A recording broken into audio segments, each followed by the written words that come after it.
अगर स्टोरी पसंद आ रही है तो हिंदी स्टोरी चैनल को सब्सक्राइब करें और वीडियो को लाइक करें। एपिसोड 222 बचपन की यादें। हॉस्पिटल के कमरे में दरवाजे के ठीक पीछे खड़ी लैला को अपने कानों पर यकीन नहीं हो रहा था। अभी अभी जेनी ने जो कुछ भी उस डॉक्टर से कहा था, क्या वो वाकई में सच था? उसने मन ही मन में सोचा, जेनी के अंदर पल रहा ये बच्चा सुजॉय साहब का है। जेनी इस बच्चे के बिना पर सुजॉय साहब को शादी के लिए मजबूर कर चुकी है। ये अपनी प्रेगनेंसी क्यों खत्म करना चाहती है? कुछ तो है जो जेनी छुपा रही है, लेकिन आखिर क्या? सोचते हुए लैला को ऐसा लग रहा था जैसे कि उसका दिमाग फट जाएगा। फिर उसने खुद से ही कहा, मुझे ये बात जल्द से जल्द सुजॉय साहब को बतानी पड़ेगी। ये बात दिमाग में आते ही उसने झट से अपना पर्स उठाया और एकदम से जाकर दरवाजे के पास खड़ी हो गई, ताकि जैसे ही जेनी वहां से निकलेगी तो वो भी वहां से जा सके। लेकिन अभी कुछ ही सेकंड बीते होंगे कि तेजी से दरवाजा खुला और मारिया अंदर आते हुए बोली, चलिए, आपके डिस्चार्ज होने की सारी फॉर्मेलिटीज हो गई हैं। कहकर वो सारे शॉपिंग बैग्स वगैरह समेटने लगी। लेकिन लैला ये सुनकर कुछ परेशान सी हो गई थी। अभी अभी मुझे जो बात पता चली थी उसके बारे में पूरी जानकारी इकट्ठा किए बिना यहाँ से जाना मेरे लिए मुमकिन नहीं है। लेकिन इतनी बड़ी बात मैं मारिया को बताऊं तो बताऊं कैसे? अभी तो मैं खुद भी श्योर नहीं हूँ कि वाकई में सारी बातें वैसी ही हैं जैसी मुझे सुनाई दी हैं। आखिर ऐसा क्या करूं जिससे कि मैं यहाँ रुक जाऊं? मन ही मन सोचते हुए लैला प्लान करने लगी। उसे किसी भी तरह से आज यहाँ रुकना था, ताकि जेनी की हकीकत का कुछ तो राज पता चल सके।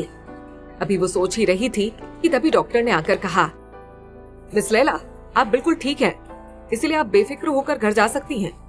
इन केस अगर आपको जरा भी तकलीफ फिर से महसूस हुई तो आप दोबारा से आकर एडमिट हो सकती हैं। कहकर डॉक्टर वहां से चला गया। लैला के पास वहां रुकने का अब कोई भी बहाना नहीं बचा था। वो थके थके कदमों से मारिया के साथ वापस घर के लिए निकल गई। जेनी हॉस्पिटल से निकलकर सीधे पाहुजा मैंशन में आई थी। एक तो उसे सुजॉय की कार वापस करनी थी और फिर उसे शॉपिंग की चीजें भी लतिका जी को दिखानी थी। उसने सारी चीजें लतिका जी को दिखाते हुए कहा, आज अगर मम्मी यहाँ होती तो ये सारी चीजें मैं उन्हें ही दिखा रही होती, लेकिन क्या करूं, इतनी शॉर्ट नोटिस से यूके से यहाँ आ भी तो नहीं सकती, इसीलिए मैं अपनी शॉपिंग आपको दिखाने लाई हूँ। लतिका जी ने जब ये सुना तो बलिहारी होते हुए बोली, कोई बात नहीं बेटा, सास भी तो माँ ही होती है ना। दोनों एक दूसरे को खूब बड़े बड़े इमोशनल डायलॉग्स दे रही थी। पास ही बैठे पाहुजा साहब कोई किताब पढ़ते हुए लगातार उन दोनों की बातें सुनते हुए उड़ रहे थे। अभी वो लोग बातें ही कर रही थी कि तभी सुजॉय अपने कमरे से निकलकर नीचे सीढ़ियों पर आ गया। जेनी ने उस पर एक नजर डाली और धीरे से हेलो कहा। सुजॉय ने भी उससे काफी लिए दिए अंदाज में बात की। उन दोनों के बीच की तल्खी लतिका जी से छुपी नहीं रह सकी। वहां से निकलकर वो उन दोनों के पास बैठने की बजाय बाहर गार्डन की तरफ बढ़ गया। तब लतिका जी ने फिक्रमंदी से जेनी से पूछा, क्या हुआ, तुम दोनों में कुछ बात हुई है क्या? ये सुजॉय इतना उखड़ा हुआ सा क्यों महसूस हो रहा है? तब जेनी ने वहां शॉप का सारा किस्सा उन्हें कह सुनाया। ये सुनकर लतिका जी ने कुछ फिक्र भरे अंदाज में कहा, मुझे पता है तुम खुद बहुत समझदार हो, लेकिन मैं तुमसे कहना चाहूंगी कि इन दोनों पर पूरी नजर रखना।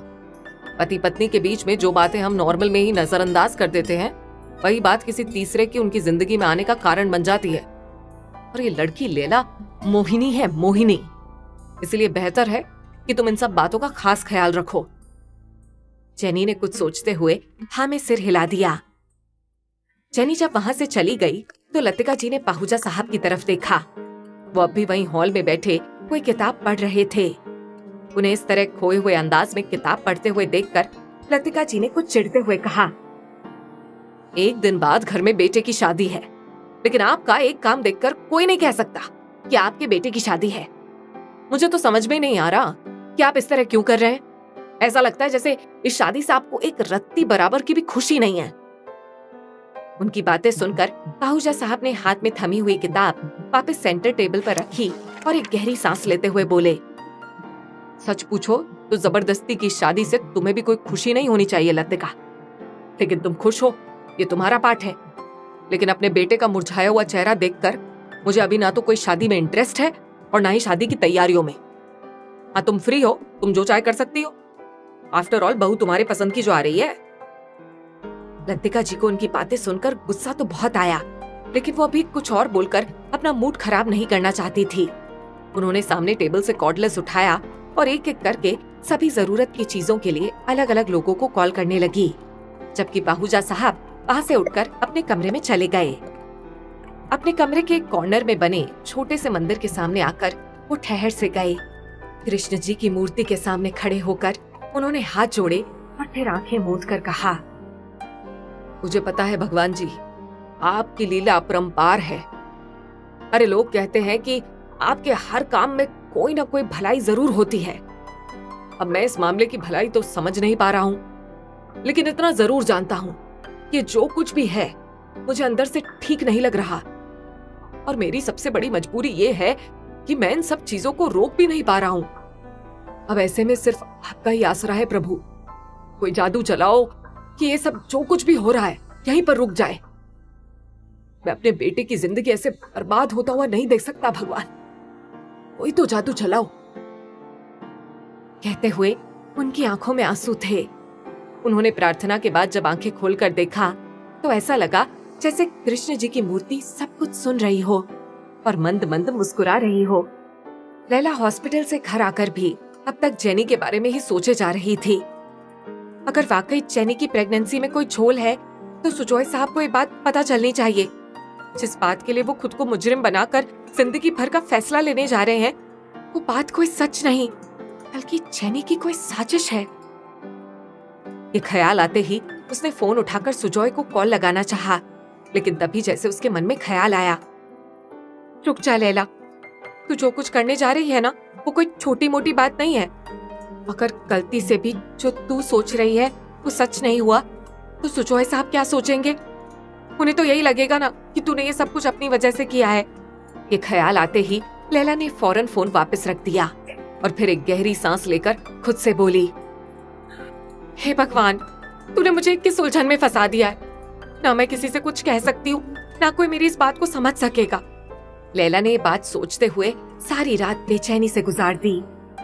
अगले दिन शूटिंग से सब जल्दी ही निपट कर अपने अपने घरों के लिए निकल गए।